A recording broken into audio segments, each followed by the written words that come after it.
Avant que les représentants des syndicats agricoles nous rejoignent sur la tribune, je voudrais accueillir tout de même deux introducteurs, on va dire, du débat. Laurent Moinet, qui est secrétaire national de la FNAB et qui est producteur de lait et producteur d'un fromage en forme de cœur absolument délicieux. Donc je suis extrêmement fan. Voilà. Je vous laisse deviner quelle est la marque de ce fromage.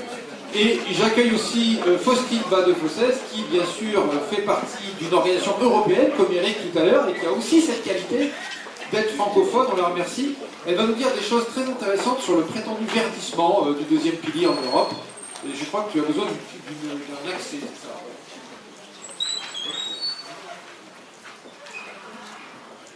Alors oui, tu peux t'asseoir, je le mettrai, et peut-être que Laurent va nous faire une première introduction sur le sujet, et puis aussi ensuite tu nous présenteras les points clés de ton intervention. Et je demande aux représentants des syndicats agricoles d'être très très attentifs à ce qui va être dit, car ensuite nous allons leur poser des questions sur ces exposés. À toi Laurent. Alors, merci, bonjour à tous. Donc, je m'occupe à la FNAB des réflexions sur la politique agricole commune, et donc c'est moi qui suis ces questions-là pour la FNAB. Et donc je voulais avant le débat rappeler un certain nombre de repères sur la PAC actuelle et redonner aussi le cadre de la réflexion future sur la PAC après 2020. Sachant que la question qui est posée, c'est quelle place pour l'agriculture biologique dans la future PAC. Alors, dans la PAC actuelle, il y a 3 ou 4 choses qui sont importantes pour l'agriculture biologique, dans ce qui a été mis en place. La première chose qui est importante par rapport au PAC antérieur, c'est qu'il y a eu mise en place d'un paiement vert, une composante verte, mais je crois qu'on va en parler tout à l'heure. Et c'est important parce que l'objectif de ce paiement vert était de prendre en compte les pratiques environnementales dans le premier pilier et de conditionner l'accès à certaines aides du premier pilier au respect de certaines pratiques vertueuses qui allaient au-delà de la conditionnalité. Et donc ça concernait les bio, puisque c'était un fait politique important. L'agriculture biologique a obtenu un accès automatique à la composante verte. Ce qui, quand on y réfléchit, après quand on regarde l'ensemble de la PAC, finalement accrédite assez bien l'idée selon laquelle, pour une idée qui pouvait paraître généreuse au départ, accrédite en fait l'idée selon laquelle la bio est une niche de marché qu'il faut protéger, et on lui permettrait l'accès automatique à la composante verte. Et un deuxième point qui était important aussi dans la PAC pour la bio, c'est que donc il y a eu des mesures, le deuxième pilier a été renforcé, le volet environnemental a été renforcé, et il y a un article spécifique pour les mesures conversion et maintien de l'agriculture biologique sur le deuxième pilier, à côté des mesures agro-environnementales et climatiques. Et donc nous on a plaidé au départ pour que ces mesures conversion et maintien s'inscrivent dans le prolongement des mesures agro-environnementales et apparaissent comme l'achèvement d'une démarche de mise en place de pratiques vertueuses du point de vue de l'environnement.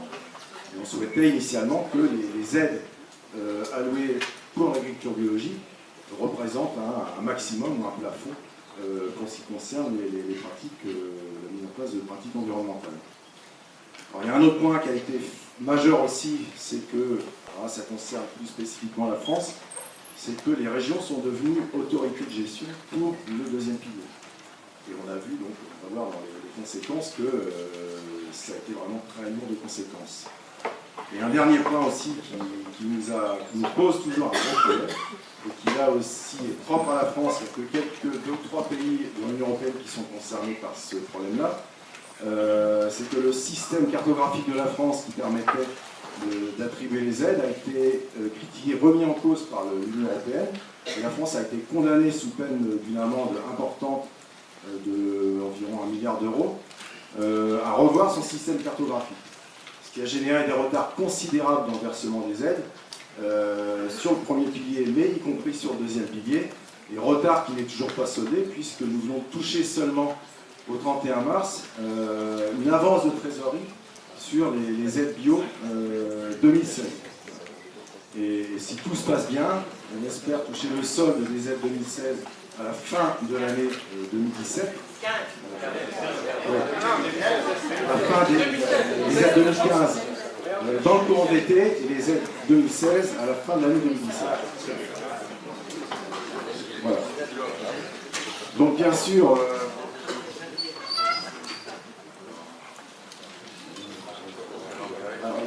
donc il y a un autre problème important donc, qui est lié à ce retard et qui est relié au fait que les régions soient devenues une autorité de gestion.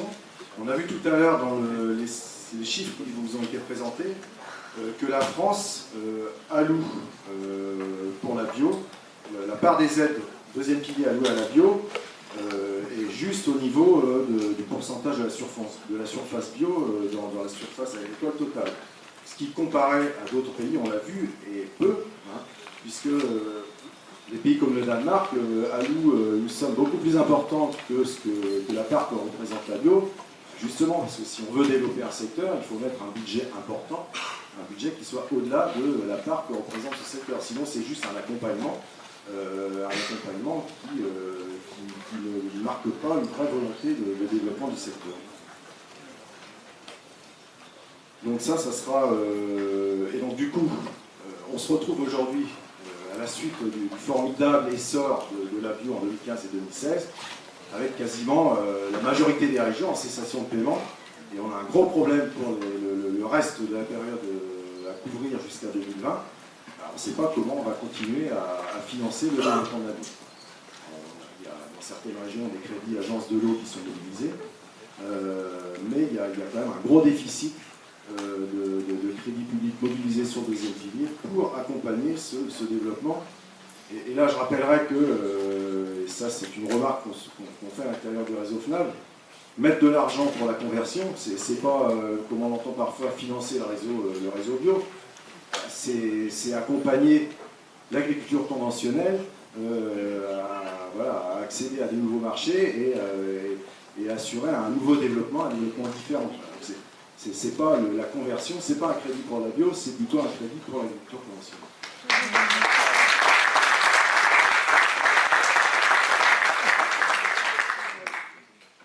Donc bien sûr, tout ça pose la question de la période qui reste à couvrir avant la PAC 2020, dont on va parler, dont je vais parler tout de suite. Et donc la première question que nous, Réseau FNAB, on pose, c'est comment on fait, quel crédit on peut mobiliser pour financer le développement de la bio d'aujourd'hui jusqu'à 2020. Et on a vu tout à l'heure qu'il y a une possibilité importante qui est offerte. On peut transférer de l'argent du premier pilier sur le deuxième pilier à hauteur de 15%, ce qui offre des perspectives assez intéressantes, en tout cas qui permettraient de mobiliser des crédits suffisants pour répondre aux enjeux du développement de la bio sur les 3 ans qui restent à couvrir. Alors, pour la PAC après 2020, on l'a vu donc sur la PAC actuelle, il y a une première prise en compte des démarches environnementales qui a été renforcée et on est même passé des mesures agro-environnementales à des mesures agro-environnementales et climatiques, c'est-à-dire que les enjeux climatiques ont renforcé encore cette attente sur les aspects environnementaux. Et donc on se trouve aujourd'hui face à plusieurs défis pour la PAC 2020. Il y a d'abord le premier défi du maintien des revenus agricoles. On a vu avec la crise de ces 2 dernières années que la PAC actuelle est loin de contribuer à cet enjeu. Il y a un enjeu d'emploi et de territoire, et puis il reste toujours un enjeu environnemental et climatique. Et donc pour ça, il y a un premier défi, c'est de pouvoir maintenir un budget agricole européen suffisant pour pouvoir maintenir une agriculture européenne importante et maintenir une agriculture européenne qui réponde aux attentes de nos concitoyens. Et pour ça, il y a deux principales approches qui font l'objet du débat. La première approche vise à dire, ce qu'on souhaite, nous, pour l'agriculture européenne, c'est de maintenir la compétitivité de l'agriculture française et européenne pour pouvoir continuer à accéder aux marchés mondiaux. Et dans cette approche-là, les leviers qui servent à mettre en place et à répondre à cette attente, c'est les systèmes assurantiels et les outils de régulation. Il y a une deuxième approche derrière laquelle nous on s'inscrit, bien sûr. C'est l'idée selon laquelle il faut plutôt chercher aujourd'hui à orienter l'agriculture européenne vers la satisfaction du marché intérieur européen, en tenant compte des nouvelles attentes sociétales qui sont les enjeux environnementaux, climatiques, sociétaux. Et c'est pour ça que la FNAB, avec le mouvement européen Il faut en Europe, défend l'idée selon laquelle les fonds publics doivent demain rémunérer les biens publics, c'est-à-dire tous les services environnementaux, sociaux, voilà, toutes les aménités environnementales positives de l'agriculture bio doivent être prises en compte à travers la future PAC. Et donc c'est l'idée que nous on voudrait soutenir. Et donc ça pose la question de, sur ces deux approches, quelle doit être la priorité de la future PAC? Est-ce que ces deux approches sont complémentaires ou est-ce qu'au contraire il faut plutôt donner la priorité?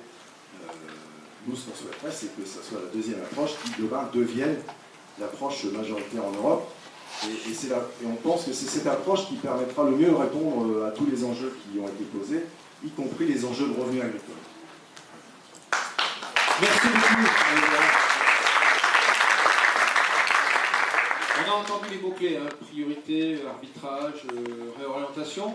Alors, Faustine, merci d'être venue parce que vous avez, avec BirdLife, publié une étude le 8 février, notamment, sur... Oui, alors ça, moi, je suis allé voir ça parce que c'est intéressant, sur les promesses du verdissement du deuxième pilier dans la PAC actuelle, que vous qualifiez de greenwashing, très très clairement, hein, à des niveaux que les fabricants de voitures diesel ne renieraient pas, hein, d'après les chiffres que vous publiez. Donc je vous laisse vous présenter justement, d'après vous, là,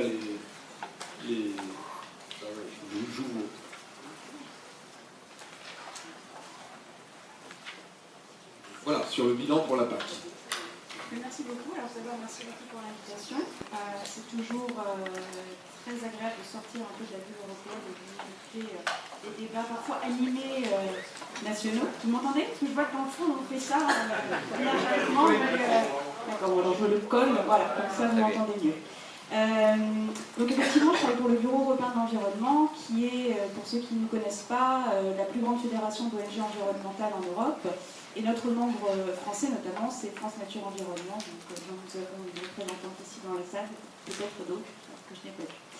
Et donc, je vais vous présenter effectivement un petit bilan de la réforme de la PAC. Alors, c'est important d'insister sur le fait que je vous présente vraiment le résultat final et qu'on est quand même loin des propositions qui avaient été faites initialement par la Commission, puisqu'on a beaucoup parlé de Dacian Cioloș dans le premier panel.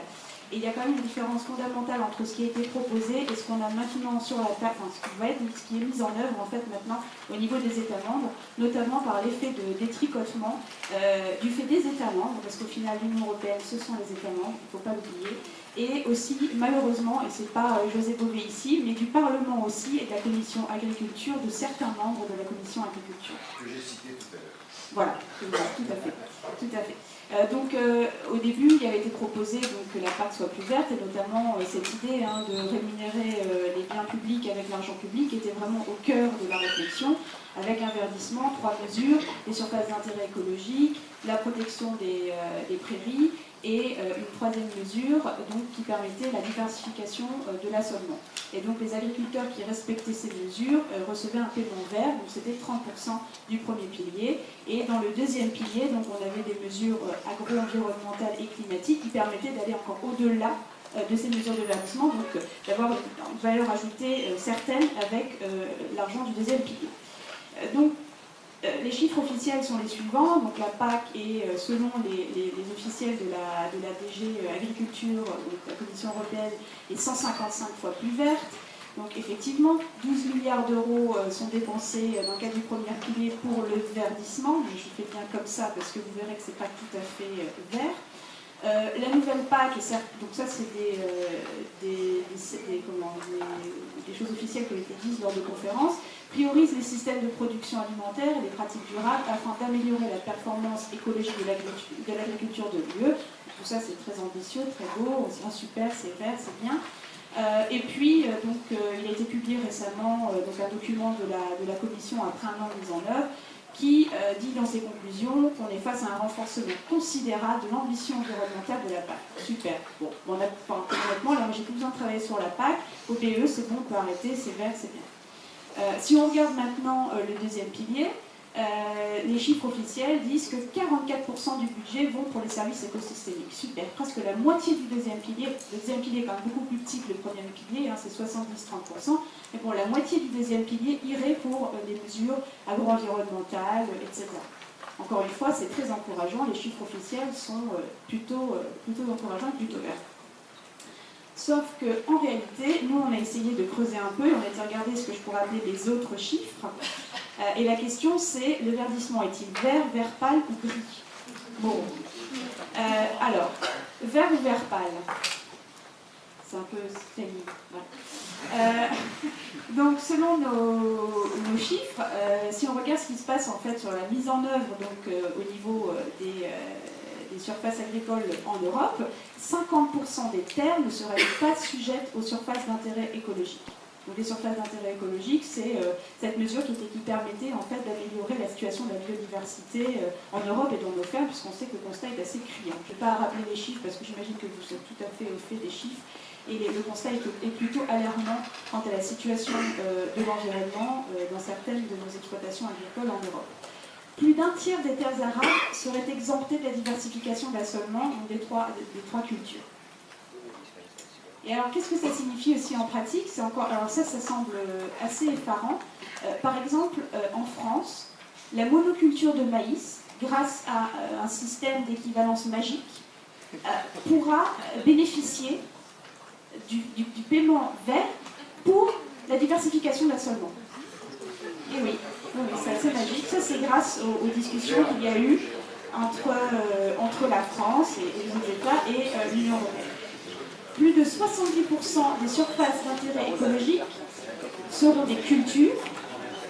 Et là-dessus, on pourra utiliser des pesticides. Oui, vous avez bien compris, sur des surfaces d'intérêt écologique, on pourra utiliser des pesticides qui vont à l'encontre de l'objectif biodiversité. Ce qui semble aussi incompréhensible, mais c'est la réalité, et c'est comme ça que ce sera mis en œuvre. C'est comme ça que c'est mis en œuvre d'ailleurs, puisque ce sont les chiffres de la mise en œuvre. Et moins de la moitié des prairies en zone Natura 2000, alors que pour nous, toutes les prairies en zone Natura 2000, normalement des appels protégées, seront protégées en France, puisque c'était au libre arbitre des États. Alors une autre vérité qui est assez dérangeante aussi, c'est que lors des négociations, la législation, donc la directive cadre sur l'eau et la directive sur les pesticides ont été retirées de la conditionnalité. Donc c'était initialement une proposition de la Commission, qu'elle soit incluse, ce qui est logique, mais elles ont été retirées. Ce qui veut dire que si on pousse la réflexion un peu plus loin, les agriculteurs qui potentiellement seraient en infraction de ces dispositions législatives très importantes pour tous les citoyens, pourraient quand même recevoir de l'argent public. N'oubliez pas que vous parlez d'argent public, bien public. Alors là, ici, on parle d'argent public potentiellement pour des pollueurs.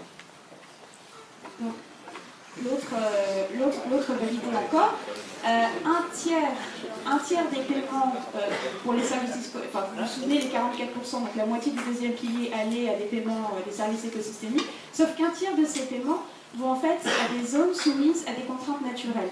En fait, cette mesure n'est pas environnementale par nature, puisqu'il n'y a pas de critères environnementaux rattachés à cette mesure. Alors, en France, ça peut peut-être être débattu, mais on sait par exemple qu'en Finlande, certains agriculteurs ont reçu cet argent et ça a permis en fait l'intensification de ces zones. Donc ça va à l'encontre de l'ambition environnementale, puisqu'il n'y a pas de critères environnementaux. Il faut qu'il y ait des critères environnementaux rattachés à ces mesures, ce qui n'est pas le cas à l'heure actuelle, donc on ne peut pas parler de mesures environnementales. Voilà. Donc la conclusion pour nous est assez claire. Vert pâle ou gris, ce serait plutôt gris.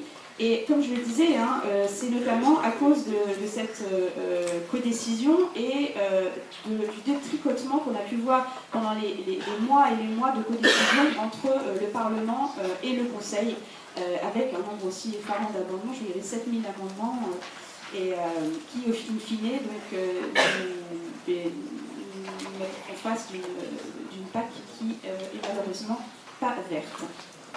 Et donc, bon, ça c'est toutes les sources, vous avez mentionné l'étude, donc on n'en a pas fait qu'une en fait, hein, puisque la commission a ses chiffres officiels, il était très important qu'on essaie de voir un petit peu ce que ça veut dire sur le terrain. Donc il y a toutes ces études qu'on a publiées, qui ont été faites notamment aussi par d'autres instituts que nous, qu'on a commandité en fait. Et donc qu'est-ce qu'on peut faire jusqu'en 2020 ? Bon, il y a des améliorations marginales qui pourraient être faites. Vous avez parlé de bouger de l'argent du premier et deuxième pilier. Alors attention, hein, c'est jusqu'au 1er août 2017 qu'on peut notifier. Hein. Donc si la France veut basculer de l'argent du premier et deuxième pilier, la date butoir c'est le 1er août 2017, donc le 1er août de cette année. On pourrait éventuellement proposer une interdiction d'utilisation des pesticides dans les surfaces d'intérêt écologique, ce qui aurait dû être fait depuis le début. La Commission l'a proposé, mais là encore le Parlement. Et alors c'est assez effarant, la commission agriculture, certains membres de la commission agriculture, bizarrement les mêmes que ceux qui ont posé problème dans le cadre de la réforme, ont proposé une résolution pour empêcher cette interdiction de pesticides de passer la phase de simplification. En fait, c'est dans le cadre de la simplification. Il a été fait mention aussi de l'omnibus tout à l'heure. Certains membres utilisent ça, certains membres du Parlement, pour amoindrir un verdissement qui, vous l'avez vu, est tout sauf vert. Mais c'est possible, ils essaient de faire encore pire que ça. Je ne vais pas vous donner les détails, mais si vous voulez, on peut en discuter par après en bilatéral. Et donc...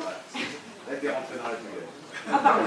Oui, mais ça c'est le problème, effectivement. J'essaye, je fais pourtant des efforts pour ne pas faire de trembler, parfois en tête à tête, voilà. Et c'est pareil, on voit la même chose au Conseil. Et donc les changements de façade, finalement, ce ne sera pas suffisant. Pour nous, ce qu'on veut, et c'est là où on parle de l'après 2020, il faut vraiment un changement en profondeur. Les changements de façade, on n'y arrivera pas. Il faut aller plus loin que cette structure en 2 piliers. Il faut essayer d'avoir un pilier unique avec effectivement une approche pour une rémunération des services écosystémiques, mais beaucoup plus ciblée. Donc là-dessus, on se rejoint avec IFOAM. Mais il faut aussi un changement dans la structure, dans la gouvernance, puisqu'on voit que la Commission pourra proposer le meilleur des textes possibles. Si on a encore une fois une commission agriculture avec les mêmes membres qui décident, ainsi que les ministres de l'agriculture au Conseil, on n'arrivera pas à avoir une politique agricole plus verte, c'est impossible. Donc il faut qu'il y ait un changement fondamental de gouvernance, et il faut aussi qu'il y ait une participation active de tous, et pas que les environnementalistes. Il faut que toute la société civile se manifeste, puisque finalement cette PAC, c'est presque 40% du budget, c'est 58 milliards d'euros, et c'est notre argent à tous. Et donc c'est vraiment important pour que les consommateurs, les représentants du développement, tout le monde prennent la parole. Et là-dessus, il y a une consultation publique qui a été lancée par la Commission européenne qui se termine le 2 mai, donc j'espère que vous allez tous y participer, puisque c'est extrêmement important qu'on fasse entendre notre voix pour changer fondamentalement cette politique. Merci Faustine. Merci beaucoup. Je vais rester sur scène, puisque je vais accueillir maintenant, depuis que, avec le tableau qui a été dressé, etc., je vais accueillir les représentants des syndicats qui, eux, ont tous bien voulu le dire, en tout cas les principaux syndicats qu'on a invités. Donc merci Henri Brichard de nous rejoindre sur scène, Christine Riba pour la Confédération Paysanne, et Henri Sergent pour la coordination rurale. Je ne sais pas où il est. Ah, il est là. Bon, il est là.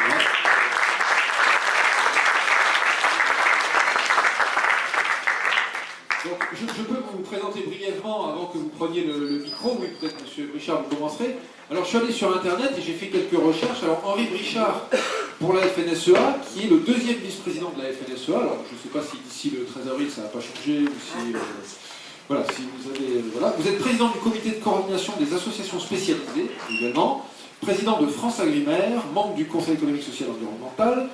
Ce qui est intéressant, c'est que vous siégez à la COPA-COGECA et vous êtes président, et là c'est encore plus intéressant pour vous êtes président du groupe de dialogue civil sur la PAC avec la Commission européenne.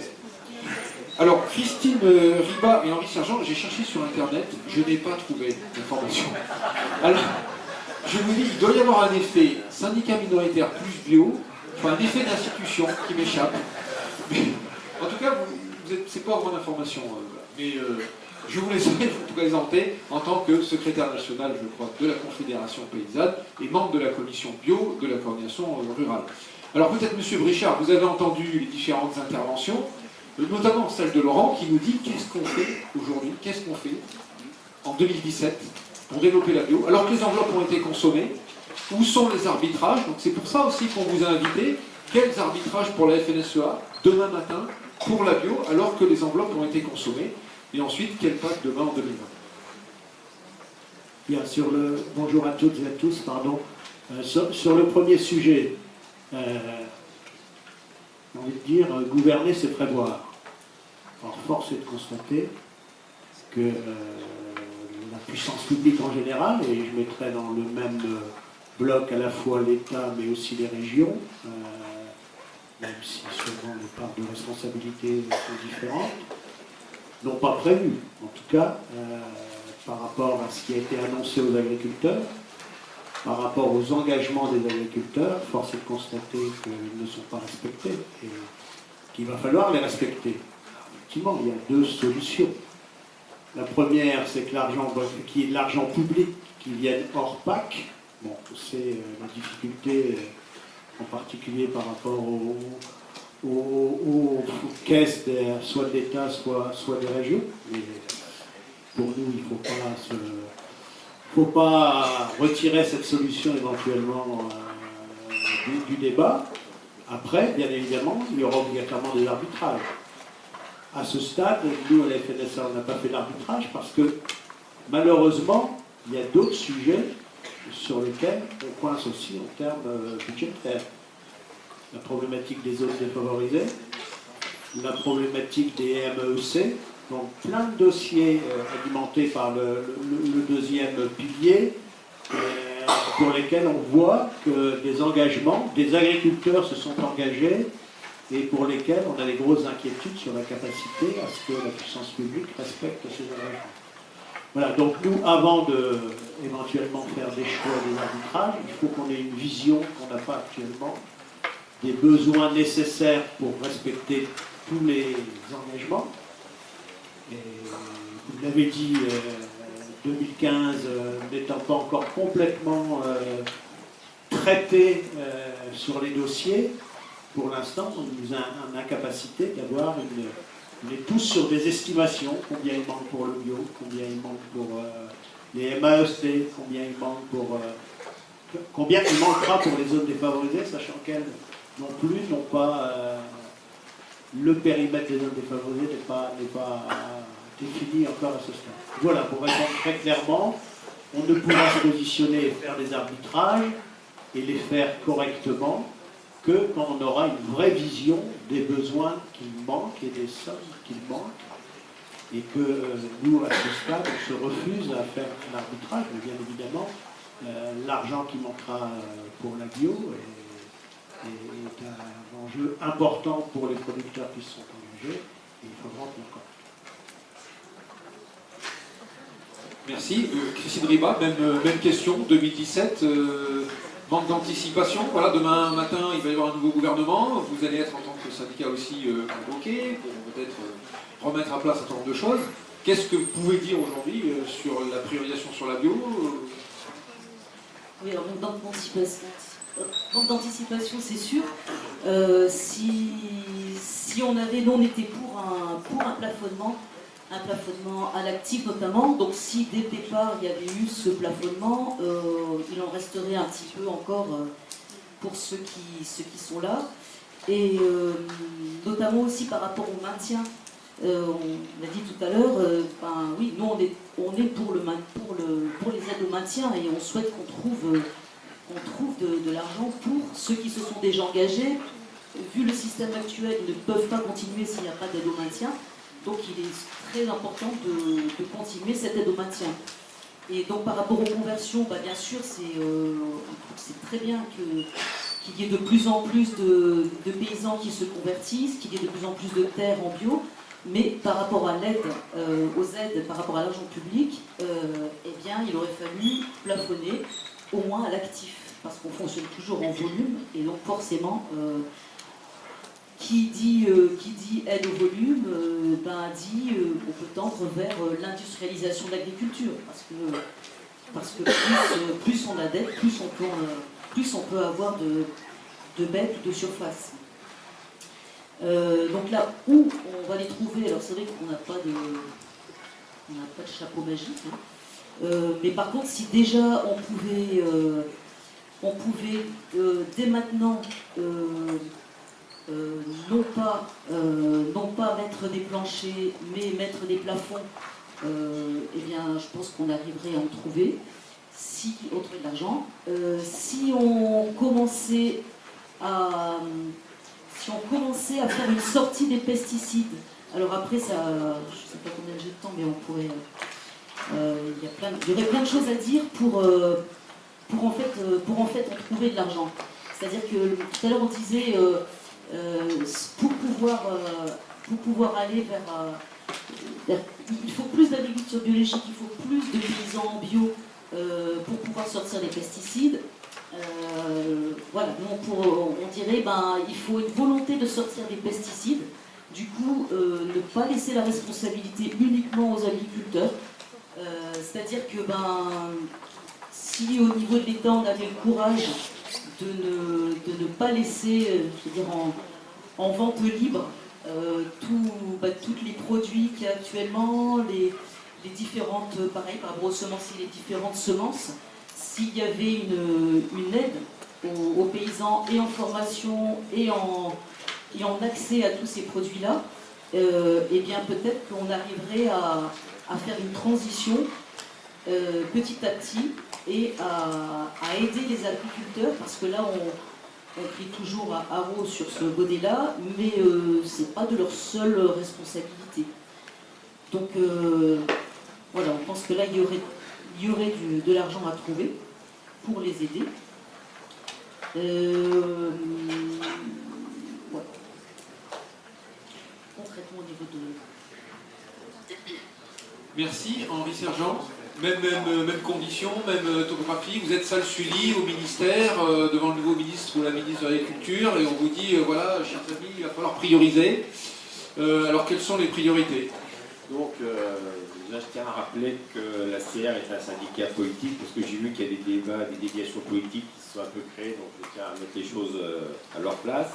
Donc pour nous, c'est un constat d'échec, parce que, bon, on peut promouvoir la baie, il n'y a pas d'argent. C'est pas comme ça qu'on va encourager les conversions et le maintien. L'Europe, vu ce que je viens de voir, l'Europe ne joue pas le rôle non plus.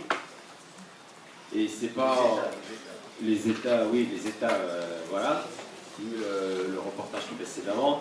Donc, les systèmes d'enveloppe, c'est pas bon. Mais ce qu'on demande, c'est que ça revienne au premier pilier, parce qu'on considère de ramener du premier vers le deuxième, sachant qu'aujourd'hui, il y a un gros souci des finances au niveau des régions. Il y a une inégalité qui est vraiment catastrophique d'une région à l'autre. Donc, il faut revoir les choses, puisque si on veut développer la bio, eh bien, il faut encourager, il faut mettre les aides sur la table, il faut la conversion, le maintien, et il faut tout ramener au premier pilier, que ce soit beaucoup plus juste, qu'il n'y ait pas ce problème de distorsion entre régions comme l'année actuelle, puisqu'il y a des régions qui sont vraiment dans la misère, tout ce que d'autres. D'accord, donc une réponse claire sur la renationalisation des aides bio sur le premier pilier.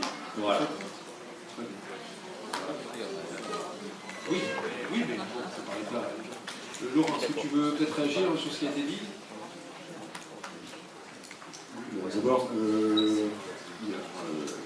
avant d'envisager le retour des aides bio sur le premier pilier, ça c'est une option que nous on envisage, mais pour la PAC après 2020, il faut effectivement qu'on revoie les choses et qu'on puisse faire en sorte que les aides environnementales et les aides bio, les services environnementaux soient rémunérés par des crédits publics européens qui ne soient pas avec des cofinancements nationaux.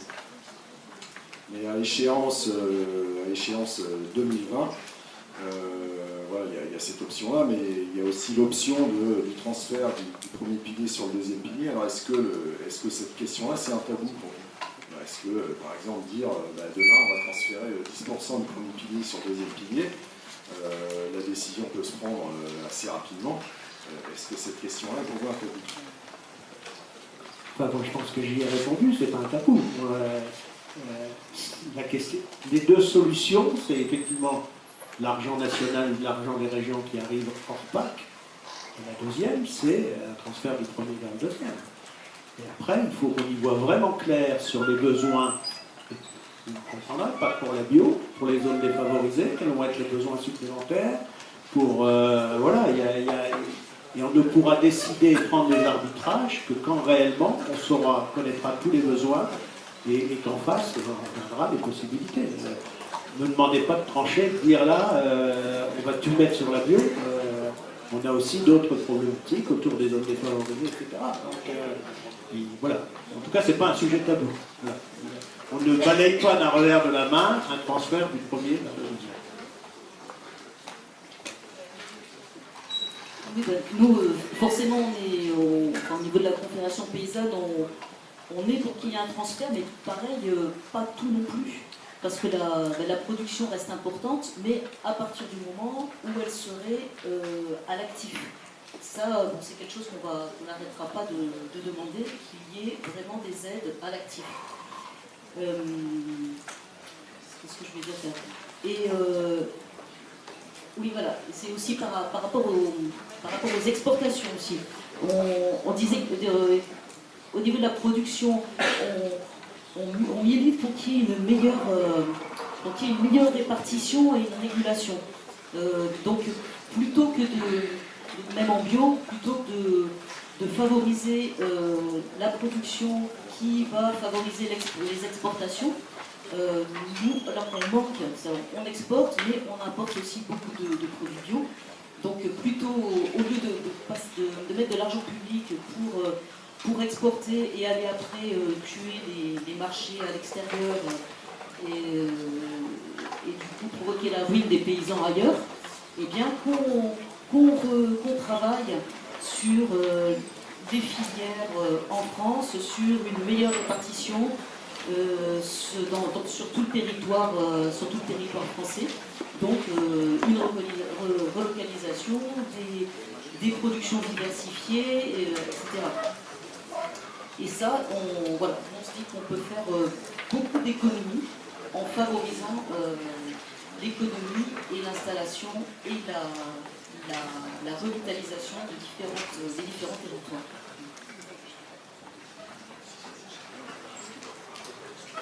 Oui, donc sur ce sujet-là, de toute façon, il y a plein de problèmes, c'est-à-dire au niveau aussi importation, parce qu'en France, on est capable de parler sur ces choses-là. Les importations, aujourd'hui, on est déficitaire en produits en protéines végétales, donc ça, on est capable de les produire aussi sur place. Il y a aussi la prise en compte aussi de développer des filières aussi locales, au niveau régional, au niveau... ces choses-là qu'il faut voir aussi. Parce que ce que j'ai rapporté, c'est bon, aujourd'hui, il faut que l'agriculteur redevienne qu'il soit son chef d'entreprise. Dans le micro. Il faut que l'agriculteur soit. Vous voulez bien le micro là, Okay. Il faut laisser le choix à l'agriculteur aussi de produire. Mais aussi, il faut qu'on mette en place des filières de proximité, pour valoriser les produits. Pour, comment dire, au niveau régional, ça ce sont des choses aussi à voir, à créer, des filières courtes. Vous avez des produits entre guillemets orphelins, il n'y a pas de filière au niveau des échelles nationales. C'est ces choses-là qu'il faut créer. Aussi au niveau local, pour transformer, aider le système à se mettre en place. Des filières locales pour le développement de la bio à côté des enjeux PAC. Voilà, parce que vous avez des exemples de produits. S'il vous plaît. Vous avez des exemples, on préfère importer tel ou tel produit que de produire local alors qu'on peut le faire. Raison, non, c'est plus facile d'importer, donc ça va pas monter, ça. Il faut tout relocaliser, travailler sur toutes ces choses-là et redevenir en quelque sorte un peu maître autonome aussi au niveau commercialisation, de dépendre toujours de tout le monde. Alors, excusez-moi de vous relancer juste une dernière fois sur cet enjeu 2017 avant de parler de la PAC 2020. Vous êtes des responsables syndicaux, vous avez des adhérents qui sont des agriculteurs. Qu'est-ce que vous leur dites maintenant, alors qu'au 15 mai, certains doivent décider s'ils vont passer en bio ou pas? Qu'est-ce que vous leur dites en tant que syndicat agricole? Dans le contexte qui est défini là, hein. Le contexte, on l'a vu. quel mot d'ordre vous passez? Parce que c'est ça qui crée ou pas une dynamique, qui continue une dynamique de développement ou qui freine une dynamique de développement. Donc c'est une réponse très concrète que j'attends de votre part. Est-ce que vous leur dites on y va, continuez d'y aller, nous on vous soutiendra, ou est-ce que vous leur dites attendez, il faut voir? Donc un agriculteur au 15 mai, pour le conseiller, il faut déjà savoir, déjà le gros souci à l'heure actuelle, c'est de savoir les aides où ils en sont. Ça c'est le premier point. Comment voulez-vous conseiller quelqu'un s'il s'enveloppe sur nous? C'est pour ça que nous on redemande à ce que ça redevienne nos premiers piliers. Voilà. C'est difficile de conseiller quelqu'un s'il n'y a pas d'aide à la conversion au niveau maintien. Merci Christine. Alors très honnêtement, on n'est pas... Dans le syndicat, on ne va pas conseiller ou non quelqu'un d'aller en bio.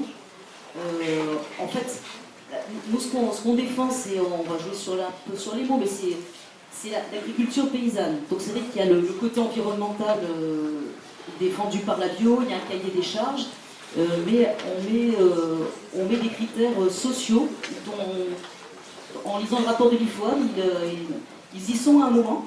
J'ai trouvé très intéressant ce rapport. Mais ils ont un petit peu disparu après. Voilà, donc on va pas militer pour être absolument en bio. On veut tendre vers la bio, on veut accompagner ceux qui sont en agriculture conventionnelle, on veut les accompagner pour sortir petit à petit des pesticides. Et du coup, voilà, ici, il y a la certification bio, mais c'est pas l'objectif final, enfin, pas uniquement. Du coup, évidemment, là, ceux qui sont en bio, et comme d'autres d'ailleurs, ont des difficultés parce que, comme on l'a dit tout à l'heure, il y a déjà des aides de 2015 qui ne sont toujours pas arrivées. Enfin, c'est un peu compliqué au niveau de la gestion, visiblement. Donc c'est vrai qu'on ne va pas dire part en bio, quoi. Mais n'empêche qu'on est quand même dans l'accompagnement pour cette sortie des pesticides, pour... utiliser moins d'antibiotiques, pour faire une agriculture vers l'agroécologie paysanne. De toute façon, on incite tous nos militants à partir dans cette voie-là, parce que de toute façon, par rapport à la forme de société dont on rêve, je veux dire, forcément, on part vers là. Alors, aide ou pas aide, bien sûr qu'on ne peut pas y arriver dans notre système actuel. On ne peut pas y arriver sans aide. Mais du coup, on milite, on fait des actions pour essayer de modifier ce système avec toutes nos possibilités d'action syndicale. Merci.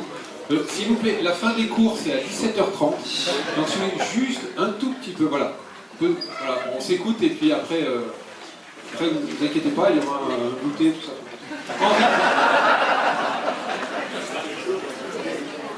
Non, mais par rapport à la question concrète, bien évidemment, c'est difficile pour nous de répondre aux agriculteurs. Ils nous interrogent, est-ce que je me lance ou pas?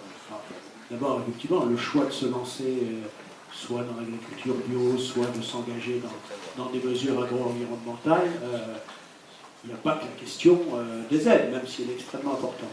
Mais à ce stade-là, pour nous, on ne peut pas dire vas-y, on n'y va pas. On lui donne les éléments qui permettent de prendre sa propre décision, et on lui dit que nous, on va en tout cas essayer de faire ce qu'il faut pour qu'il puisse avoir en face de lui une réglementation claire, des engagements qui soient tenus. Voilà. On est obligé, bien évidemment, on ne peut pas lui jurer que vas-y, il n'y aura pas de souci, tout sera payé. Non. Mais en tout cas, on lui dit qu'on va se battre pour que les engagements soient payés. Très bien. Alors, deuxième partie du sujet qui a été évoqué par Laurent tout à l'heure. L'année dernière, à la GEN de la FNAB à Paris, on a reçu Jean-Christophe Bureau qui venait de faire une note du Conseil d'analyse stratégique placé à côté du Premier ministre sur l'avenir de l'agriculture. Et c'est on va dire, un économiste de l'AgroParisTech qui est plutôt libéral et qui nous disait dans cette note il faut changer de paradigme pour la PAC. C'est-à-dire que si les paysans veulent demain continuer à produire, il faut qu'ils sauvent leurs outils de production. Leurs outils de production sont menacés. C'est-à-dire que c'est la fertilité des sols qui est menacée. Et dans son approche libérale, il nous dit la rémunération des services environnementaux est la seule justification, la seule légitimité devant le contribuable aujourd'hui pour justifier d'une PAC à 2020. Alors, ça peut paraître en 2016 iconoclaste, bon, je crois que c'était fait exprès, et là je viens de tomber, hein, je vais beaucoup sur Internet, vous l'avez compris, je viens de tomber sur une note de l'Académie d'agriculture, alors qui n'est pas connue pour ses positions pro-bio, en tout cas, ça on l'a vu très clairement, et la note validée par les débats de l'Académie d'agriculture dit, je cite, « Le développement de systèmes plus diversifiés, plus durables dans les filières, dans des filières valorisantes et territorialisées, devrait devenir une priorité de la future PAC. » C'est un exemple. Hein. Puis la note va beaucoup plus loin, notamment sur l'agriculture biologique. Donc la question aujourd'hui qu'on vous a posée tout à l'heure, c'est très clairement pour la future PAC, est-ce que vous envisagez ou pas ce changement de paradigme? Est-ce qu'on peut imaginer que la future PAC soit la rémunération des services environnementaux et sociaux rendus par l'agriculture? À ce stade-là, j'ai envie de dire pas uniquement. La problématique dans laquelle on est actuellement, c'est qu'effectivement, la PAC, qu'on le veuille et qu'on trouve que c'est bien ou pas, contribue tout simplement à apporter, et c'est une aide aux revenus pour bon nombre d'agriculteurs. Hein, quand on regarde le montant des aides sur les exploitations agricoles, je ne sais pas la moyenne européenne, mais globalement, j'ai en tête la moitié du revenu d'un agriculteur au niveau européen, c'est représenté par les aides. Donc, j'ai envie de dire, c'est là la première question, c'est-à-dire que si on veut effectivement que de l'argent public puisse être dirigé, comme vous l'avez cité là, vers des biens publics, il faut en même temps trouver la manière que les biens, je ne suis pas un économiste, hein, mais les biens marchands soient rémunérés à leur juste valeur. Effectivement, globalement, même si c'est sûrement très différent selon les filières, dans le bio, en général, je pense que vu le prix des produits, on est plus près de ce niveau de rémunération que dans l'agriculture conventionnelle. Mais on ne pourra pas sortir d'une PAC qui apporte un complément de revenus aux agriculteurs si on n'a pas traité la problématique de la manière dont l'agriculteur est rémunéré. Et ça met en avant la question à la fois de la création de la valeur ajoutée, mais aussi de sa répartition et la manière dont le monde agricole pèse dans la chaîne alimentaire. Et ça, c'est un élément aussi important, je ne vais pas les classifier dans leur ordre de priorité, mais aussi important dans les éléments de la politique agricole commune. Est-ce qu'on donne capacité aux agriculteurs de s'organiser? Est-ce qu'on donne capacité aux filières éventuellement de s'organiser et d'organiser les marchés? On le fait par exemple dans les AOP, dans le lait, etc. Il y a eu des évolutions de réglementation qui le permettent. Si la puissance publique, et elle l'a décidé, ne veut plus organiser les marchés, il faut qu'elle autorise les filières à le faire. Sinon, jamais les agriculteurs ne tireront le bénéfice et en tout cas un revenu qui permettrait à ce moment-là d'enclencher une autre étape. Et nous, on n'est pas opposé à ça, que de l'argent public serve à rémunérer des biens publics. Des biens publics, bien évidemment, pour l'agriculture biologique, mais je crois pour l'ensemble des agriculteurs, parce que ce qui est important de j'allais dire ce virage, c'est pas un virage, parce qu'il a été quand même pris, et les pratiques agricoles ont évolué depuis un certain nombre d'années, mais si on veut continuer dans cette progression, il faut effectivement tirer l'ensemble des agriculteurs. Tout le monde ne deviendra pas du jour au lendemain agriculteur biologique. On pourra progresser collectivement en termes de durabilité si on fait bouger tout le monde. Voilà. Donc, je ne sais pas si j'ai répondu clairement à votre question, mais on a cette problématique, ce boulet, j'ai envie de dire, qu'on tire, qui fait qu'une bonne partie de l'argent de la PAC est la base que tous les agriculteurs attendent avant la rémunération des biens publics pour simplement vivre sur leur exploitation de la vente de leurs produits. Je vais jusqu'au bout, pardon. Et puis, mais là aussi, on met la faute sur les agriculteurs, on met la faute sur les filières, on met la faute sur la puissance publique. Il y a quelqu'un qu'on ne cite jamais, c'est le consommateur. Le consommateur, il faut aussi qu'il fasse des choix dans sa demande, dans la manière dont il est prêt à payer ce dont il a besoin, qui est aussi un vaste débat. C'est un débat compliqué, mais on arrivera à aller vers ce que vous mettez en avant, qu'on y arrivera de plus en plus quand on aura réussi à régler la manière de préserver le revenu des agriculteurs. Christine, débat? Tout de même là, parce que... Non, c'est pas après. Non, parce qu'en plus on est tenu, excuse-moi. C'est juste pour que M. Richard explique mieux, parce qu'on a l'impression qu'il ne veut pas aller plus loin dans l'évolution de la PAC, de peur que ça dévalorise, ça défavorise les paysans. En quoi les paysans aujourd'hui bénéficient de la situation actuelle en termes de revenus? Dites-moi, quelle est la situation agricole du pays qui mérite qu'on ne fasse pas bouger les lignes?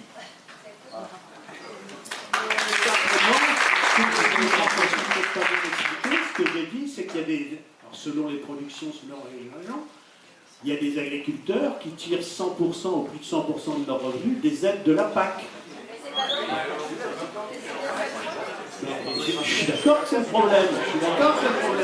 Et comment on fait pour le changer? C'est pas en disant on va mettre tout l'argent de la PAC sur la rémunération des biens publics qu'on soldera cette problématique de la vente des produits au bon niveau. Mais c'est 80% de la PAC à 20% des agriculteurs. Oh, ça c'est des chiffres qui ne sont pas exacts. Vous avez raison, c'est 87% pour 17% des agriculteurs. C'est même pire que ça. Et il y a une zone...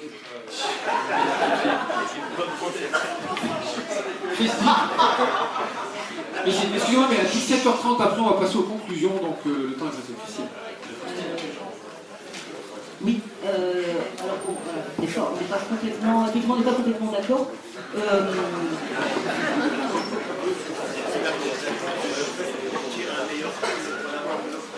Oui, des prix rémunérateurs. On est d'accord pour les prix rémunérateurs, effectivement. Mais on est d'accord pour avoir des prix rémunérateurs. Et comment avoir des prix rémunérateurs? Par la régulation du marché. Donc il y a quand même des choses à changer. Par une maîtrise, une répartition des productions. Mais ce n'est pas suffisant. Parce que là, il faut tout de même des aides spécifiques pour tenir compte des handicaps naturels, des pratiques vertueuses, de la spécificité des petites exploitations, des soutiens aux installations et transmissions selon les régions. En fait, par rapport à la bio, c'est un peu l'équivalent de l'aide au maintien, hein, mais avec d'autres rémunérations, d'autres pratiques aussi. Nous, on souhaiterait aussi en tout cas, par rapport à la PAC 2020, on a bien rajouté, comme beaucoup aussi, le mot agricole et alimentation. De décision aussi. Au niveau de la restauration collective, il y a un gros travail qui est déjà commencé, mais qu'on aille encore plus là-dedans, qu'il y ait un soutien pour les produits locaux dans la restauration collective. Et là, il y a du travail à faire, il y a des débouchés. Et pour tout ça, en fait, il faut qu'on attaque une transition vers un autre système, parce que comme disait quelqu'un, en fait, on va dans le mur depuis un petit moment. Et du coup, pour changer, il faut quand même une transition. Et nous, au niveau de la conf, on se dit qu'il faudrait qu'on arrive à faire des contrats de transition pour justement faire évoluer l'agriculture vers des modèles plus respectueux. Et en fait, il faut absolument faire des mesures pour accompagner, parce qu'on est d'accord pour ne pas laisser des paysans de côté. Encore faut-il quand même qu'ils aient un minimum d'intention pour changer de système. S'il n'y a pas du tout d'intention, on ne voit pas bien comment on va les accompagner. Mais l'idéal, c'est vraiment d'en emmener au maximum. Et pour ça, il faut un temps de transition. Et ce temps de transition, il faut arriver à le financer, forcément. Parce qu'il y a des grosses disparités dans les territoires, il y a de l'emploi à trouver, il y a des enjeux climatiques. Enfin voilà, il faut absolument qu'il y ait des aides pour ces contrats de transition. Et nous, on se disait qu'il faudrait pour ça créer un fonds de mutualisation pour aider justement, et qui serait abondé par tous les acteurs de la filière et encadré et cofinancé par l'État. Donc là, pour arriver à les mettre d'accord, ça va pas être simple, mais on se dit que tout le monde dans tous les acteurs, l'agroalimentaire, les distributeurs, les agriculteurs, les consommateurs, tout le monde y a vraiment intérêt, et il n'y a pas de raison que tout le monde ne contribue pas. Et donc tout ça pour arriver à un changement de système de façon à ce que tout le monde puisse s'y retrouver, et les producteurs, qu'ils arrivent à avoir un revenu décent et à être bien, à trouver un sens à leur métier, avoir la reconnaissance. Malgré tout, ce sont ceux qui produisent la nourriture dont on a besoin. Et les citoyens aussi qui ont envie d'une autre agriculture, d'une autre alimentation, d'un autre environnement que celui qui est là actuellement. Merci Christine. Est-ce que Henri Sergent, pareil, même nous, à l'ACR, on défend les prix rémunérateurs, que ça couvre le coût de production et qu'on puisse vivre avec. Donc, les prix doivent être rémunérés à leur juste valeur. Donc, on a quelques petits points. Aussi sur la formation de la valeur ajoutée. Parce que quand on voit les distorsions qu'il y a entre le prix payé producteur et le prix qu'on retrouve sur l'étal du magasin, des fois il y a des choses qui vont de 1 à 10. Donc ça, il y a aussi des choses à travailler là-dessus. Il faudra un observatoire des prix et des marges de façon que tout le monde y retrouve son compte. Et aussi limiter les distorsions de concurrence en refusant les importations qui ne respectent pas le cahier des charges de l'Europe, de l'Union européenne. C'est ça aussi, on est confronté à du bio qui vient d'Ukraine et d'autres pays qui sont hors Union. Donc aussi, une réflexion aussi, c'est d'instaurer un système de taxes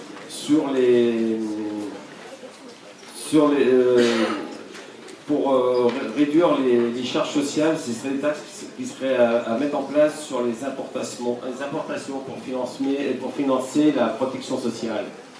Parce que comment voulez-vous lutter dans des pays qui produisent avec des coûts de production, des coûts de salariat très faibles, face à nous, à nos charges françaises. Donc tout ça ce sont des choses à voir, qu'on va regarder. Et aussi, l'agriculteur, il est là pour nourrir les gens, et c'est surtout qu'il soit rémunéré à sa juste valeur de son travail. Je vous remercie tous les trois, enfin tous les 5. Merci beaucoup, c'est très important pour nous sur les 10. Merci beaucoup.